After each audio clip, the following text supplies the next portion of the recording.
குத்துங்க ஜமான் குத்துங்க. Hi all, நான் Sivabalan அனிசம் video போட்டுட்டு இருக்கேன். இன்னைக்கு வந்து எங்களோட கிரவுண்ட்ல வந்து ஒர்க் பண்ணிக்கிட்டு இருக்கோம். இந்த கிரவுண்டோட அப்டேட்டு ப்ளஸ் வந்து இந்த இன்னைக்கு இல்லை கிட்டத்தட்ட 1.5 மாசமா இங்கே தான் ஒர்க் பண்ணிக்கிருக்கோம். இந்த ட்ராக் ரெடி பண்ணுறதோட பர்பஸ் என்னன்னு பார்த்தீங்க அப்படின்னா, ட்ராக்குன்னு ஒரு இடம் இருந்தால் தான் டிசிப்ளின் ஒன்று இருக்கும். அந்த இடத்துல தான் வந்து நம்ம என்னதான் லாங் ரூட்டில் ஓடினாலுமே நம்ம டைமிங்கை குறைக்கிறதுக்கு இந்த ட்ராக் யூஸ்ஃபுல்லாக இருக்கும். எங்களுக்கு இது வந்து ஒரு பிஸ்னஸையும் தாண்டி ஒரு கனெக்ஷன் இருக்கும் எங்களுக்கும் இந்த கிரவுண்டுக்கும். ஸோ நிறையா ப்ராக்டிஸ் கொடுக்குறதா இருக்கட்டும், நாங்கள் பண்ணுறதா இருக்கட்டும், எங்களோட லைஃப் ஜேர்னியில் இது ரொம்ப முக்கியமான ஒரு இடம். இதுக்கப்புறம் நான் இப்போ பேச போகிறது எல்லாமே புலம்பல் தான். இப்போ வந்து ஒரு மாதத்துக்கு மேலேயே இந்த கட்டடத்தில் கிடக்கும். நாங்கள் கட்டுறது வந்து ரொம்ப பெரிய பில்டிங்லாம் கிடையாது, கன்ஸ்ட்ரக்ஷன் பில்டிங்னா மாடி வீடெல்லாம் கிடையாது. என்னடா இல்லை, உண்மையில பெரிய பில்டிங் கிடையாது, ஒரு குடிசை. இந்த குடிசையை கட்டி முடிக்கிறதுக்குள்ள படாத பாடுபட்டு இது பண்ணிக்கிட்டு இருக்கோம். பணமும் போய் மன உளைச்சலாகி உடம்பும் போனதோ மிச்சம். என்ன காலையில் ரன்னிங் போகணும், அப்புறம் ப்ரொஃபஷனலாக பார்க்கணும். கன்ஸ்ட்ரக்ஷன் ஃபீல்டில் வந்து 9 மணிக்கு இப்போ லேபர், இப்போ கொத்தனார் இருக்காங்கல்ல, 9 மணிக்கு வந்து கரண்டியை கையில் பிடிச்சி வேலையை ஆரம்பிக்கணும்னா 9:15 வர்றாங்க, இல்லை 9:30 வர்றாங்க. வந்ததுக்கு அப்புறம் வந்து சாப்பிட்றேன் அப்படின்னு சாப்பாடு படுறது திறக்கும் போது அப்படியே ஈரக்கோலையே ஆடுதுங்க. அவங்களுக்கு ஒரு நாளைக்கு 1300 ரூபா சம்பளம். இப்போ 9:30 மணினா 10 மணிக்கு ஆரம்பிக்கிறாங்க கரண்டியை பிடிச்சி. ஒரு பேஸ் பிடிச்சி ஆரம்பிக்கும் போது மணி 11 ஆயிடுது. 11 மணிக்கு அப்படியே மூஞ்சியை பார்க்குறாங்க, டீக்கு வடைக்கு. நான் அதை வாங்கி கொடுக்குறதெல்லாம் ஒன்றும் சொல்லலை. நான் இப்போ 10 மணிக்கு ஆரம்பித்து 1 மணி நேரத்தில் அடுத்த ஒரு ரெஸ்ட்டு அப்படின்னா, அப்புறம் அங்கிட்டு ஒரு 2 மணி நேரம் ஒர்க்கு, அப்புறம் ஒரு 1 மணி நேரம் ரெஸ்ட்டு, திருப்பி அப்புறம் வேலை அப்படின்றப்போ அந்த வேலை வந்து முடியுது. நமக்கு திருப்தியாக வந்து கொடுக்குற காசுக்கு முடியுதான்னா இல்லை, ரொம்ப கஷ்டமாக இருக்குது. இந்த மாதிரி நம்ம ஊர் ஆளை வச்சு வேலை வாங்குறது. இதுக்கு இந்த நிறைய ரீல்ஸ் பார்ப்பேன், ஹிந்திக்காரவங்க வந்து நிறைய பேர் வச்சு வேலை பார்க்குறாங்க. அது ஏன்றது இப்போ தான் புரியுது. நம்ம கையிலேருந்து காசு போகும்போது தானே அந்த வழி இருக்குது. இல்லைன்னா இந்த வேலையெல்லாம் நான் பார்க்கணும்னு அவசியமா? ஏன்னா நம்ம ஆளு அப்படி இருக்காங்க. இப்போ காசு வேலைக்கு கொடுத்தாலுமே சரியாக பண்ணுறதுக்கு ஆள் கிடையாது. ஒரு வேலையை அரை நாள்லேயே முடிச்சிடலாம், அதை வந்து 3 நாள் ஆக்குறது. ஒரு நாள் ஃபுல்லாக, ஒரு நாள்ல 3 நாள் ஆக்கிடுறாங்க. நம்ம ஆளு நாள் ஆயிடுறது. இல்லடா, 10 மணிக்கு ஆரம்பிச்சா கூட 8 மணி நேரம் டியூட்டி. 2 மணி நேரத்தை கழிச்சாலும் 6 மணி நேரம் ப்ராப்பரா ஒர்க் பண்ணாவே அந்த வீடு கட்டுறவனுக்கு வந்து காசு மிச்சமாகும். ஆனா அந்த வேலை முடிய மாட்டேங்குது. ஒரு நாள்ல நடக்க வேண்டிய வேலை 3 நாள் நடக்குது. இதே கன்ஸ்ட்ரக்ஷன் கான்ட்ராக்ட்காரங்கள்ட்ட கொடுத்து வச்சுக்க, ஒரு நாள் வேலை 3/4 நாள்ல முடிஞ்சிருது. அப்பா என்னத்த சொல்றது? அப்புறம் எப்படி இந்திய நாடு வல்லரசு ஆகும்? எங்களை மாதிரி ஆளு எல்லாம் எப்படி இருந்தா இதுல மன உளைச்சலாகி பாதியில தூக்கி போட்டு போயிடுவாங்க. நீயும் உருப்படாம போயிட்ட, இது வரைக்கும் நானும் உருப்படல. இந்த 2 உருப்படாத நாயும் சேர்ந்து போய் உங்க அப்பாட்ட கேட்க சொன்னாங்களா?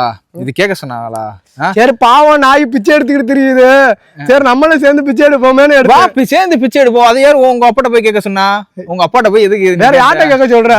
இப்ப இதெல்லாம் யார்கிட்டயே கேட்டா, நம்ம உங்க வீட்டுல கேட்டு இல்ல எங்க வீட்டுல கேட்டு அதை ஆரம்பிச்சு பண்ணிக்கிட்டு இருக்கோம். ஆரம்பிச்சு பண்ணோம்ன்றது இல்லடா, உன்னைய நினைச்சேன், ரொம்ப பாவமா இருந்துச்சு. அந்த இது மனம் தாங்காம தான் போய் கேட்டேன். நான் அவமானப்பட்டாலும் பரவாயில்ல. ஆனா அதுக்கு என் கடையில ஒர்க் பண்ற ஒரு அண்ணன் பரவாயில்ல.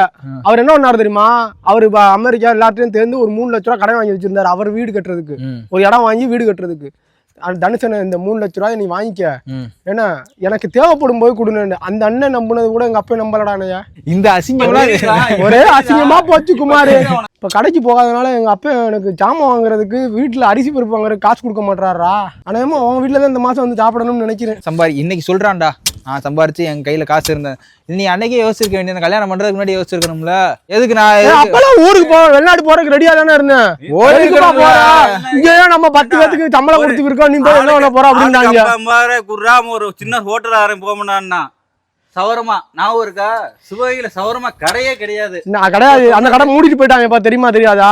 அடுத்தவனை போய் கடிக்க போகாத. நான் தோத்துட்டேன், ஒத்துக்கிறேன். ஆனா ஒரு விஷயத்துல தோத்தாலும் என்னைக்குமே கடனாளி ஆகல. காரணம் அந்த உழைப்பு தான் இன்னைக்கு என்னை கடனாளி ஆக்கல. நீ உழைக்கல கோபால். அப்ப நான் நின்று என்ன வேடிக்கை பார்த்தேன்.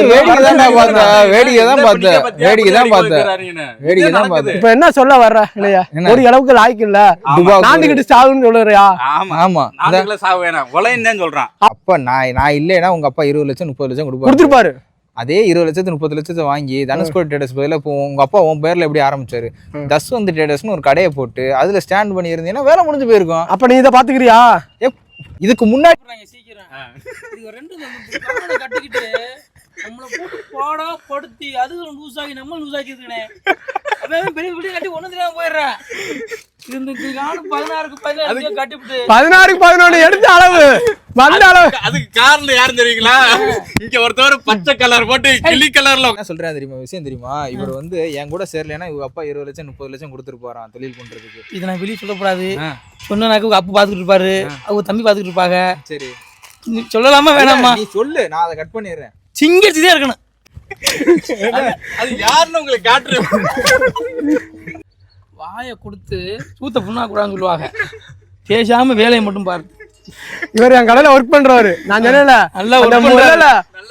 இவரு கூட 3 லட்சம் ரூபா தரேன்னு சொன்னாரு. இவரு தான் அந்த லவர், தங்கமான மனிதர். ஆனா எங்க அப்பா என்னை நம்பி 1 ரூபா கூட கொடுக்கல. என் நேரம் உங்ககிட்ட வந்து மாட்டிக்கிட்டு வாக்கப்படுக்கிட்டு மிதி கழுத மாட்டிக்கிட்டு மிதி வாங்கி சாகுற மாதிரி உங்ககிட்ட மாட்டிக்கிட்டு மிதி வாங்கி சாகுறேன். இல்ல ஐடியா கொடுத்தேன். இல்லடா இவன் தான் ஐடியா கொடுத்தேன், மோர் அங்க போடுவோம்னு. கடைசியில பில் எழுதுனாங்க. ஐடியா வேற. அந்த இடத்துல அது இல்லண்ணே, கேணியா கணக்கு பண்ண வேற ஊத்து கால் பண்ணி தலையில அடிச்சாப்புல, டேய் தூங்கி இருந்துச்சு இங்கனே போடலாம்டா, இங்கனே போட்டுருவோம்டா. அண்ணே இந்த தண்ணி பூரா போய் அங்கேயானே நிக்கி ஊத்து கிழிச்சு கட்டுறேன். நல்லா கிழிச்சு பிடிச்சு. அது பக்கத்துல கேணி வேற இருந்துச்சு. அதுதான் அவர் சாப்பிட சொல்லிட்டாரு. அது நான் உண்டாக்கணும் தான் உஞ்சிட்டாரு ஒரே போடா. 50 மீட்டருக்கு ஒரு ஓசு டியூபு வயரு என்ன அது ஒரு பில் ஆச்சா? ஏற்கனவே அப்போ முறைக்கிறாரு. இந்த பில்லையும் சேர்த்து கொண்டு கொடுத்தோம்னா என்ன என்ன என்ன சம்பாரிச்சு கொடுத்துருவோம். வாய்தான் சொல்லுது. மொண்டாட்டின்னு சொல்றா. எப்படா திருப்பி கொடுப்ப? நல்லா சம்பாரிச்சு கொடுத்துருவேண்டி அப்படின்னு. எப்படா கொடுப்ப அப்படின்னு அழுகாத அழுதா. உண்மையை தானே ரொம்ப ரொம்ப இது பண்றான், டார்ச்சர் பண்றான்டா. இப்போ என்னன்னா உங்க ஒன்று வீட்டில் உன் ஃபேமிலியில இருந்து உன் பொண்டாட்டி உன் வீட்டில் இருந்து டைவர்ஸ் பண்ணிட்டு வா, இல்லை என்ன போய் ஒன்னா இருங்க.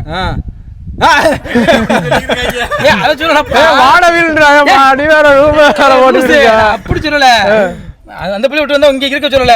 நீங்க என்ன ஒன்னா சேர்ந்து இந்த வேலையில ஆரம்பிங்கன்னு சொல்றேன். அப்படித்தான் ஆரம்பிச்சுக்கிறேன். அப்படி சொல்றேன். என் பொண்டாட்டி அப்படிதான் நினைக்கிறா. ரவுண்டு வேட்ரு நம்ம என்ன டிஸ்கஸ் பண்றோம்னா அதை இங்கேயே கழட்டி வச்சுட்டு போயிடணும். வீட்டுல போய் எதையுமே ஷேர் பண்ணக்கூடாது. ஷேர் பண்ணணும். ஆனா மனசு கஷ்டமா இருக்கும்போது வேற யார்கிட்ட சொல்லி புலம்புறது? இந்த இருக்குல்ல ஒண்ணு, இவன் வேற இவன்ட்ட பேசுறதுக்கு சும்மா இருந்துட்டு போயிடலாம் நம்ம. மனுஷனா தெரியலையா அவனுக்கு? இவனே யாருன்னா மண்டைய கழட்டி வச்ச மாதிரி வந்திருக்கான். அவனுக்கு அவன் பொண்டாட்டிட்ட கொஞ்சம் ஏதாவது ஒரு காரணம் வேணும். அதுல ஏதாவது ஒரு இடத்துல நம்மளை டம்மி பண்ணி விட்டுட்டோம்னா நம்மளை போட்டு விட்டு வந்துருவான். ஏதாவது சொல்லுவானு. சரி காசெல்லாம் முடிஞ்சு வச்சு நீ அடுத்த காசுக்கு என்ன பண்ண போற? ஆஃபீஸர், பட்ஜெட் மீட்டிங்க்கு எல்லா ஸ்டாஃபும் வந்துட்டாங்களா? இப்போ கையில் உன்ட்ட எவ்வளோ காசு வச்சிருக்க? முடிஞ்சு. என்னடா முடிஞ்சிருச்சுன்ற? என்ன ஆஃபீஸர், வரவன் ஒரு பக்கம் இருக்கு, செலவன் 9 பக்கம் இருக்கு. அப்புறம் என்னடா இதுவே இந்த இதுக்கு தள்ளி இதுவே ஒரு யூனிட் 7500 அது 6000 2 யூனிட் இருக்கிறது 30000 ஆகுது. வேலை கூலி ஒரு நாளைக்கு 5000 வாங்குறாங்க குறைஞ்சது. அதுக்கு 20000 இப்போ 4 நாளைக்கு. நல்லா பாருங்க, அந்த வரவுன்ற ஒரு பக்கமும் காலியாக தானே இருக்கும். நம்மளே கிட்ட ஒரு நாளைக்கு 2000 3000 வேலை ஆக்குறோமாடா. காசு இல்லைன்னா இப்போ மற்ற வேலைக்கு என்ன பண்ணுறது? அதான் அது இப்போ ட்ராக்கு போடுறதுக்கு தான் இப்போ இதுவரையும் ஓகே. இப்போ போட்டு பாலை காய்ச்சிடலாம். என்ன சரி, ட்ராக்கை போடுறது தான் இப்போ பிரச்சனை. ட்ராக் எப்படி போகிறதுன்னு தெரில. இப்போ எனக்கு கல்யாணம் ஆகி போச்சு. ஓகே, நான் ஃபேமிலி மேனாக இருக்கேன். நீ தான் மொட்டை கழுதையாக இருக்க. என்ன பேசாமல் உனக்கு ஒரு கல்யாணத்தை வச்சு அந்த வர்ற மொய் காசை வச்சு என்ன ட்ராக்கை போட்டால் எப்படி இருக்கும்? எந்த நம்பிக்கையிலடா அப்படிலாம் பேசுகிற நீனு?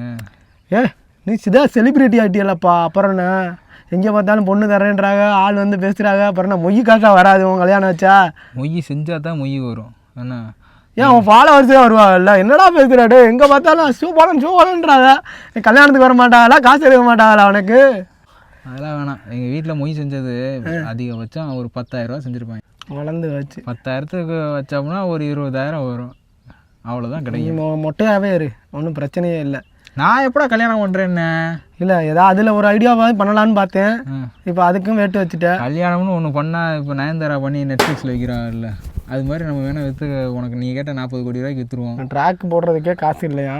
இதில் கல்யாணத்தை நீ இருக்கிற லட்சணத்துக்கு உனக்கு நெட்ஃப்ளிக்ஸில் உனக்கு காசு வாங்குறதுக்கு நொட்டிக்கிட்டு வர்றாங்க. போடாடே. சரி, அப்போ வேறு என்ன ஐடியா பண்ணுறது? ட்ராக்குக்கு, ஜிம்முக்கு, ரோடு போடுறதுக்கு, மித்த இதர லைட்டு போடுறதுக்கு இதெல்லாம் சேர்த்து ஒரு 30 லட்ச ரூபா எஸ்டிமேட் போட்டிருக்கேன். 30 லட்ச ரூபா இப்போ வந்து 3-4 மாதத்தில் சம்பாதிக்கணும். என்ன செய்ய போகிறோம்னா, கலவணி படத்தில் வர மாதிரி ஒரு வெள்ளை சட்டையும் வெள்ளை வெட்டியும் கட்டிட்டு ஒரு நோட்டை எடுத்துட்டு, அண்ணா வணக்கம், சிறுவர்களுக்கான மாபெரும் கிரிக்கெட் போட்டி நடத்துறோம், எல்லாரும் நன்கொடை கொடுத்துருக்காங்க, உங்களால முடிஞ்ச நிதி உதவியை ஒன்னா நோட்டை தூக்கிட்டு வந்துடலப்பா. கடை கடையாக போயிடுவோம். எந்தெந்த கடை? இப்போ வசதியில் இருக்கிறது 4 கடை தான். உங்கள் கடை இருக்குல்ல, தனுஷ்கோடி டேட்டஸு. ஏன்டா நீ வேற எங்கள் அப்பா இப்போ வந்து இந்த காசுக்கே எப்பப்பா வட்டி இந்த ஏன்னு கேட்டுக்கிருக்காரு. இதில் உனக்கு விளம்பரத்துக்கு காசு வேறையா? அதில் டிஸ்கவுண்ட் பண்ணிக்கிடுவோம், உங்கள் அப்பாவுக்கு ஃப்ரீயாக வேணால் பண்ணித்தரேன். சரி அடுத்து போவோம்டா. இப்போ ஒரு கடைக்கு போவோம், ப்ரொமோஷன் பண்ணித்தரேன்னு கேட்போம், எவ்வளோ கொடுக்குறாங்களோ வாங்கிட்டு வருவோம். வேற என்ன செய்யறது? இது நல்ல பிளானாக இருக்குது, ட்ரை பண்ணுவோம். மதுரை அப்படியே இப்போ எப்படி ஓடியே கைப்படுத்தி இளையாங்குடியும் மதுரை இதை பிடிச்ச மாதிரி இன்னைக்கு விளம்பரம் பண்ணியே எல்லா ஊரையும் பிடிச்சிட வேண்டியதுதான். சும்மா வந்து நம்ம போய் ஸ்பான்சர் பண்ணுங்கன்னு வச்சுக்க, அது அசிங்கமாக இருக்கும். உங்கள் கடையை நாங்கள் நல்லா ப்ரொமோட் பண்ணி தர்றோம், எங்களால் கண்டிப்பாக உங்களுக்கு ஒரு கஸ்டமர்ஸ் கிரியேட் ஆவாங்க. உங்கள் தரப்புலேருந்து எங்கள் கிரவுண்டுக்கு ஸ்பான்சராக பண்ணுங்கள். அதை எப்படி பண்ணி கொடுப்போம்? ஏதாச்சும் சும்மா நம்ம போடுறது ரன்னிங் கமெண்ட், ரன்னிங் வீடியோ, நம்ம எப்படி ஒரு கடையை ப்ரொமோட் பண்ண முடியும்? இப்போ எல்லா இன்ஃப்ளூயன்சரும் என்ன அவங்க ப்ரொஃபஷனலாக வச்சா விளம்பரம் பண்ணி கொடுத்துருக்காங்க. சம்மந்தம் இல்லாத பண்ணுற மாதிரி இருக்கு. இல்லை பண்ணால் ஆடியன்ஸோட கனெக்ட் ஆகணும்டா, அதுக்கு ஏதாச்சும் ஒரு ஐடியா சொல்லு பேசாமல். இப்போ ஒன்றும் பிரச்சனை இல்லை, லைத்தா ஜுவல் வச்சுக்கோ, ஏதோ ஒரு தங்கமயிலுக்கோ ஏதோ ஒரு நகை கடைக்கு போகிறோம்னு வச்சுக்க, என் மகளுக்கு வந்து இப்போ தான் பிறந்திருக்கு, இதுக்கு நான் நகை சேர்க்க போகிறேன் அப்படின்ற ஒரு கண்டென்ட்டே கிரியேட் பண்ணுவான். நகை வாங்கணும், வாங்காமல் போய் உருட்டிட்டு வரக்கூடாது. அவர்கிட்ட பேசிக்கிறோம்டா, இந்த மாதிரிலாம் பண்ணுறான், எங்களுக்கு கிரவுண்டுக்கு இத்தனை லட்சம் கொடுங்க அப்படின்னு கேட்போம். தங்கமயில அவங்களுக்கெல்லாம் இந்த காசு ஒரு சுத்திப்பிடா, நமக்கு அது ஒரு அடையாளம்டா. இது லலிதா ஜுவல்லரில் வீடியோ போடுறாள்ல ஒருத்தர் ஓனர் லலிதா. ஆமாம் ஆமாம் ஆமாம். பேசாமல் அவர்கிட்ட போய் பேசுவோம். அது மட்டும் இல்லாமல் மற்ற சேனலுக்கெல்லாம் விளம்பரம் வருது. அப்ப நம்ம சேனலுக்கு விளம்பரம் வரல? ஏன்னா நம்ம சேனலுக்கே ஒரு விளம்பரம் தேவைப்படுது. இந்த மாதிரி நாங்கள் கிரவுண்டு ரெடி பண்ணிட்டு இருக்கோம், உங்கள் கடையை ப்ரொமோஷன் பண்ணி தரோம், எங்களுக்கு உண்டான ஃபீஸ் கொடுங்க. ஒரு 5 lakhs அவ்வளவு போதுமா உங்களுக்கு? கொலாப் பண்ணி பண்ணுவோம் அப்படின்னு. ஆல்ரெடி அவரே விளம்பரம் பண்ணிட்டு தானடா இருக்காரு. டேய் நம்ம சிறப்பாக பண்ணுவோம்டா. நான் இந்தாங்கய்யா. ஐயோ அம்மா, பயப்படாதீங்க. ஐயோ மொத்தமா 5 லட்சமா? ஆமா சார், வச்சுக்கங்க. ஒரு ஐடியா சொல்றேன்னா, 1 கிலோமீட்டருக்கு 1000 ரூபா. சரியா? லலிதா ஜுவல்லரிக்குள்ளே சுற்றி ஓடுறோம். என்ன 40 கிலோமீட்டர் ஓட சொன்னாருனாலும் 40 கிலோமீட்டர் ஓடுறோம், 40,000 வாங்கிக்கிறோம். இல்லை 100 கிலோமீட்டர் ஓட சொன்னாலும் 100 கிலோமீட்டர் வரும், 1 லட்ச ரூபா வாங்கிட்டு வந்துடும். அந்த 40 கிலோமீட்டர் 100 கிலோமீட்டர் ஓடுறதுக்கு ஒரு நாள் ஆகி போயிருமாடா. ஒரு நாள் பொறுமையாக ஓடுவோம். இப்போ அதான் அவன் கஸ்டமர் வருவாங்க கொள்ளுவாங்க, அதை எப்படி இது அவாய்ட் பண்ணுவேன்? இதுதான் பண்ணணும். அவர் அதுக்கு ஒத்து வரணும், எல்லாம் பண்ணணும், பார்ப்போம். சரி ஓகே. அப்போ இந்த மாதிரி தான் நம்ம நீ கிளம்பணும். இன்னுமே வந்து அவரே மனசு வச்சு ஒரு 5 கிலோமீட்டர் மட்டும் ஓடிக்குங்க, 1 லட்சம் தரேன்னு சொன்னாருன்னா அதுக்கு எனக்கு சந்தோஷம் தானே. ரொம்ப சந்தோஷம். காலில் விழுந்து ஐயா தயவு செஞ்சு ஒரு ஆடு கொடுக்கணும். என்ன பட்ஜெட்? தைரியம் 5 லட்சம் சொல்லு, பாத்துக்கலாம். அண்ணே 5 லட்சம். ரொம்ப நன்றி. என்ன நான் விழுந்துறேன் ஐயா, ரொம்ப நன்றி. எனக்குன்னு உதவி செஞ்ச தெய்வமே, உங்க கடை வந்து உங்க கடை வாழ்க, ஓஹோன்னு வாழ்க அப்படின்னு சொல்லிட்டு வந்துட வேண்டியதுதான். அண்ணே 50,000 கன்ஃபார்ம் பண்ணிக்கலானே, அது கம்மியா எடுத்தா உங்க கடைக்கே அசிங்கண்ணே. வேற வழியா இல்லை, இப்படிதான் கிளம்பணும் போல. இனிமே வீடியோ ரீச் ஆச்சுன்னா கூட, நமக்கு மில்லியன் கணக்கில் போச்சுன்னா கூட. இதை ஏன் நான் இதில் கொண்டாடுறேன்னா, நம்மக்கிட்ட என்னதான் நாலேஜ் பொட்டன்ஷியல் இருந்தாலும் நம்ம அதை அவுட்புட்டாக காமிச்சா தானே அது ரிசல்ட்டு. அதுக்கு தேவை பணம் இல்லாதனால தான் நம்ம இப்படி இருக்கோம். ரீச் ஆகிறதுக்கு பணம் விளாட, கரெக்டான நாலேஜை கொடுத்தோம்னா ரீச் கிடைக்கும்டா. நம்ம அதுக்கு கண்டென்ட்டை கொடுத்தா தான் ரீச் தான் கிடைக்கும். 3 மாதத்தில் இப்போ எத்தனை லட்சம் பரட்ட முடியுதோ பரட்டிட்டு கிரவுண்டை போடுவோம், ட்ராக் ரெடி பண்ணுவோம். ஆமாம், குறைஞ்சபட்சம் ட்ராக்குக்கு 8 to 10 லட்ச ரூபா எஸ்டிமேட் சொல்லியிருக்காங்க மட்டு ட்ராக்கு. அதையாச்சும் இன்னும் ஒரு நம்மளே இப்போ ட்ரெயின் ரெடி பண்ணலாம். எங்களுக்கு இந்த இத்தினோண்டு கட்டடத்தையே நாங்கள் கிட்டத்தட்ட 2 மாதம் ஆக்கிவிட்டோம், அனுபவம் இல்லாதனால இந்த ஃபீல்டில். இப்போ ரன்னிங்னா நாங்கள் அதை ட்ரெயின் பண்ணி ரெடி பண்ணோம். இதில் வந்து இத்தினோண்டு கட்டத்தில் வந்து 2 மாதம் ஆகி டைம் போய் மன உளைச்சல் ஆகிடுச்சு. அதுலேயும் போய் நாங்கள் தெரியாமல் தொட்டுட்டு அதில் காலை வாரிக்கிட்டு இருந்தோம்னா ஒன்றும் பண்ண முடியாது. அதனால் காசை வந்து பெரட்டணும், கொடுக்கணும், வேலையை முடிக்கணும். ஒரு ட்ராக்கை கையில் வச்சுக்கிட்டாச்சு இன்வெஸ்டரை கூடுவோம். எங்களுக்கும் எங்களாலேயும் முடியுன்றத ஒரு விஷயத்தை ப்ரூவ் பண்ணிவிட்டு கம்பெனியாக அதை ஃபார்ம் பண்ணிவிட்டு அதுக்கப்புறம் இன்வெஸ்டரை உள்ளே வர வச்சு இதை பிஸ்னஸாக ரன் பண்ண வைக்கணும். அது வரையும் கொஞ்சம் போராட்டமாக தான் இருக்கும். ரொம்ப புலம்புறோம். இவ்வளோ நாளாக ஜாலியாகவே பேசிக்கிருந்தோம், இப்போ சோகமாகவே பேசுகிறோம். முடிஞ்ச அளவுக்கு 100 இல்லை 1000% எஃபோர்ட் போட்டோம் இந்த இதை உருவாக்குறதுக்கு. நாங்களாம் வந்து என் வீட்டில் சின்ன ஒரு டம்ளரை கூட குடிக்கிறதுக்கு தண்ணியை கேட்டு எங்கள் வீட்டில் எங்கள் அம்மாவுக்கு எங்கள் அம்மாச்சிக்கெல்லாம் மூந்து கொடுத்ததில்லை.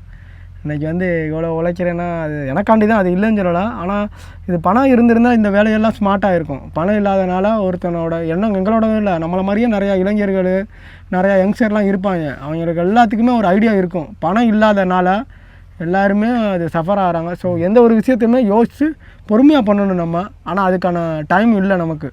எங்கடா நான் இந்த ஒரு 7 நாள் ஆச்சு வீடியோ போட்டு நான் சம்பாதிக்கிறதே இந்த இது யூடியூப்பில் ஓடி சம்பாதிக்கிறதுன்னு ஓடினா தான் நமக்கு காசு. ஓடவும் முடியல, வீடியோவும் போட முடியல, எல்லாத்துக்குமே பிரச்சனையாகவே வருது. நம்மளுக்கு அடுத்து நம்ம கூட காம்படிட்டராக வீடியோ போட்டவங்கலாம் நல்லா ரீச்சில் போயிட்டாரு. இந்த ஒருத்தர் செஸ்ஸு போடுறவரெலாம், செஸ்ஸை பற்றி வீடியோ போடுறவரெலாம் 1 மில்லியன் போயிட்டு எல்லாரோட செஸ்ஸுக்கு கூஃபி ஜென்னு ஒரு பையன் போட்டுக்கிட்டு இருக்காப்புல, அவரெல்லாம் 1 மில்லியனுக்கு மேலே போயிட்டாப்புல. அது ஸ்மார்ட்டாக வேலை செய்கிறதுடா. இப்போ அந்த இது விளாட்றது வந்து குழந்தைகளும் விளாட்லாம், மிடில் இருக்கிறவங்களும் விளாட்றான், வயசானவங்களும் விளாட்றான். மூளைக்கு மட்டும்தான் வேலை, உடல் ரீதிக்கு கிடையாது. நம்மளோட வேலை அப்படி கிடையாதுல்ல. இப்போ இந்த பிடிச்சி வெட்டுறதா இருந்தால் எல்லாராலையும் வெட்ட முடியுமா? மம்பட்டியை பிடிச்சி காசை பிடிச்சி வெட்ட முடியுமா? முடியாது. ஆனால் அந்த விளாட்றது வந்து நுணுக்கம் தெரிஞ்சிருச்சுன்னா யார் வேணாலும் விளாட்லாம். கடைசியில் சக்ஸஸ் தான்டா பேசும், யார் என்ன ப்ரொஃபஷன்லாம் கிடையாது. அது உண்மை, ஜெயிச்சாத்தான் மரியாதை அந்த உலகத்தில். அதனால் பார்ப்போம், ஒரு ஈவெண்ட்டை நடத்திட்டோம்னு வச்சுக்குவேன். அதுக்கப்புறம் ஃபஸ்ட்டு ஈவெண்ட் வந்து நம்ம வந்து ஓரளவுக்கு என்னென்னா 100% பர்ஃபெக்டாக கொடுக்க முடியாது.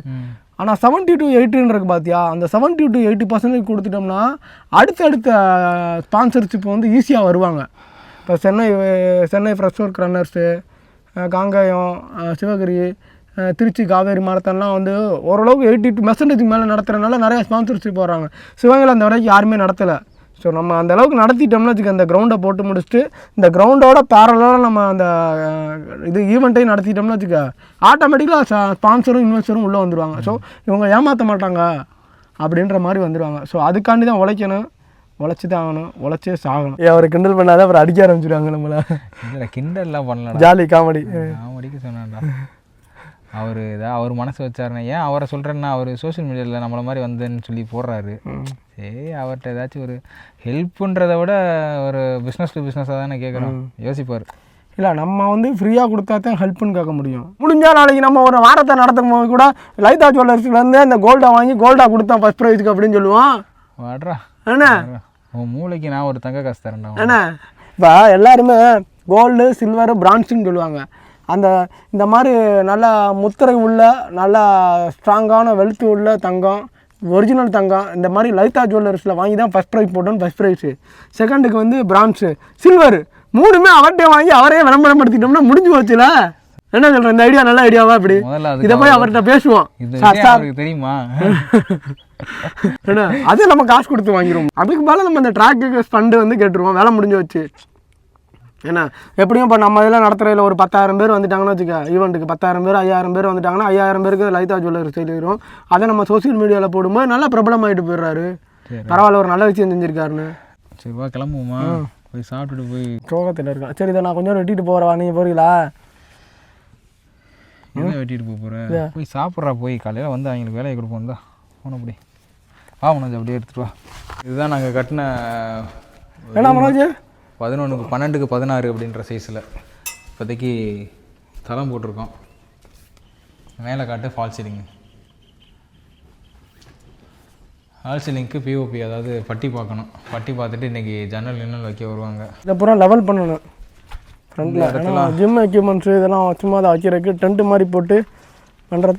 அது நேற்று பாதி வரைக்கும் தான் தோணினார், மிச்சத்தை பூரா நாங்கள் தோணினோம். டேப் லீக் ஆகலைல? டேப் லீக் ஆகலை.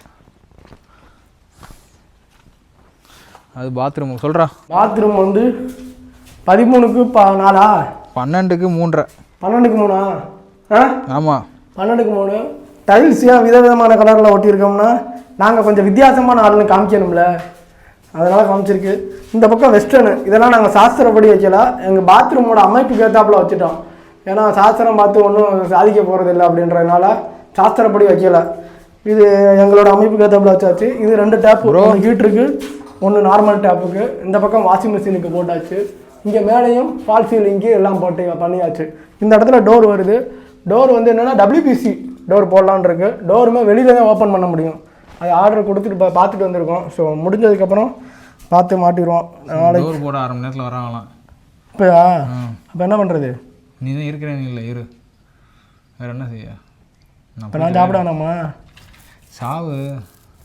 ஆல்ரெடி உன்னோட சேர்ந்து செத்து தாண்டா இருக்கேன். என்னோட சேர்ந்துன்ற. ஆமாண்டா, இப்போ பார்த்தியா கையெல்லாம் காய்ச்சி போச்சு பாருங்க, கையெல்லாம் காய்ச்சி போச்சு. இப்படியாடா காய்ச்சி போய் கிடந்தேன் நான். ஓடி முட்டி தேஞ்சு போயிருக்கு, அதெல்லாம் உனக்கு பெருசா தெரியலையாடா? அது எனக்கு பிடிச்சதை பண்ணேன்டா.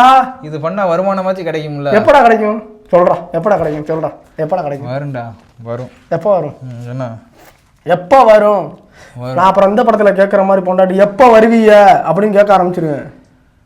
உருவாக்குன மரம் முளைச்சாதான்டா பழம் கிடைக்கும். முளைக்கிறதுக்கு முன்னாடி இருக்கிற எல்லாரும் போட்டு எப்போ வரும் எப்போ வரும்னா என்னடா நம்மள்ட்ட பணம் இருந்துச்சுன்னா பிரச்சனை இல்லடா. இது என்ன கேப்லாம் போடாம மாட்டி வச்சுட்டு போயிருக்காரு, வந்து சரி பண்ணுவாரா? என்ன கேப் போடாம? ஆமாம், முட்டாத்தனமாக போட்டு இருக்காப்புல. இல்லை அது கேப் போட முடியாது, நிப்பிள் போட்டால் தான் போட முடியும். நிப்பில் போட சொல்லி வந்தாருண்ணா. கரெக்ட். இப்போ லீக் ஆகல, லீக்கெல்லாம் ஆகல. ஆனால் சுடுதண்ணிக்கு சிபி டேப் போடணும், இந்த டேப்பை போட்டிருக்காப்புல. சரி ஓகே, இது லீக் கண்டுபிடிக்கிறக்காண்டி தான் போட்டது. அப்புறம் வேற ஒன்றும் இல்லை.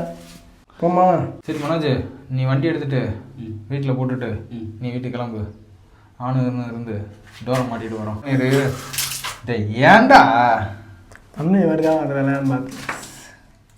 இல்லை என் கடையில் போட்ட டேப்பில், அதனால பார்த்தேன். இந்த டேப் எதுக்குறா போட்ட? இது அடக்கி ரேஸ் டூப்ளிகேட். இந்த கம்பெனி நல்லாவே இல்லை. என் வீட்டில் போட்டிருக்கேன். நல்லா இருக்கும்டா, அருமையாக இருக்கும்டா. கம்பெனி நல்லா இல்லை, எனக்கு ஒரிஜினல் கம்பெனி மாற்றி தர சொல்லுங்க, இல்லைன்னா இந்த பில்லுக்குலாம் நான் காசு கொடுக்க மாட்டேன். ஆமாம், இப்போ நீ கொடுத்து எடுத்துட்டு வந்திருக்க பாடாடே. 1.4 லட்ச ரூபா வந்துருக்கு. 1.4 லட்ச ரூபாய் இல்லை, அதில் 20,000 ரூபா கூட என்னோட மற்ற காசுலாம் கொடுப்போம்டா, வரட்டும்டா. ஓடா கிளிப் வருவார். என்ன ட்விஸ்ட்டுலாம் இருக்கு. ஜேசிபி ஓட்டுனுக்கு 30,000 கொடுக்கறதுக்கு துப்பு இல்லை, இந்த தலைமுறைக்கு காசு இல்லை, ஒரு உங்கள் அப்பனுக்கு காசு கொடுக்குறாராம். இஞ்சரு, உங்கள் அப்பாவுக்கு தானடா காசு. இன்னும் 2 மாதம், 2 மாதத்தில் உங்கள் அப்பா காசு, ஜேசிபி காசு, உங்கள் பொண்டாட்டி நகை எல்லாத்தையும் மீட்டுருவோம். பொறுமையாகுது, ஒரு பெரிய ப்ராஜெக்ட் ஒன்று பண்ணுறேன். அப்படி கொண்டு கொடுத்துட்டீங்கன்னா வச்சுக்க, காலில் விழுந்து தொட்டுக்கு முடித்து காலாபி, இப்போ காலில் பாலாபி. அப்போ கூட நம்ம பிஸ்னஸ் நம்ம சேர்ந்து உழைப்போன்னு வாயில வருதா வரேன். அந்த பொறுப்பு எடுத்துக்கிறதுக்கே பயந்து சாவுறேன் பாரு. பயந்து சாடுறா. அவன் தான் வந்து ஒரு எக்ஸைடுக்கு ஒரு பாதை வச்சிருக்காரு. இவனை நம்பி நான் ஏதாச்சும் ஒரு ஃபெயிலியர் ஆச்சுன்னா நான் வெளிநாடு போயிடுவேன். வெளிநாட்டு 40 வயசுல ஒரு கொண்டு போய் வச்சு வேலை வாங்கிடுவாங்க. நேற்று ஒருத்தன் வந்தாப்புல எல்லாம் கிடுன்னு ஒரு தோன்றதுக்கு அது மாதிரி தான் போயிருப்பேன். குண்டிலே வச்சு ஓடுறான்னு அனுப்பி விட்ருவாங்க. போன உடனே ஒழுங்கா இங்கே வேலையை பார்த்தோமா சம்பாரிச்சமான்னு இருக்கிறது வழியா போயிரு. எப்போ பார்த்தாலும் ஒரு ஃபெயிலியர் ஆயிரம் நெகட்டிவாகவே பேசிட்டு இருக்காங்க. நெகட்டிவ்லாம் இல்லை, எப்பவுமே ஒரு ஆல்டர்னேட்டிவ் சோர்ஸ் வச்சுக்கிறோம்ல, அதனால சொன்னேன், வேற ஒன்றும் இல்லை. ஆல்டர்னேட்டிவ் எதுக்குற ஆல்டர்னேட்டிவ்? நான் இங்கே கோட்டையவே கட்டிட்டு உட்காந்த மாதிரி கனவு கண்டுக்கிட்டு இருக்கேன். நீ ஒரு சேரை போட்டு உட்கார மாதிரி கனவு காண்டு அப்படிதான் கண்டுக்கிறீங்க. ஆமாம் சரி ஓகே, ரொம்ப புலம்பிட்டு அந்த வீடியோவில். நெக்ஸ்ட் இது வந்து இந்த எங்கள் இடத்தோட அப்டேட்டு. நெக்ஸ்ட் வீடியோவில் நாங்கள் அடுத்து என்ன முடிஞ்சிருக்கு ரன்னிங் சம்மந்தமாக பேசுவோம். பாய் பாய்.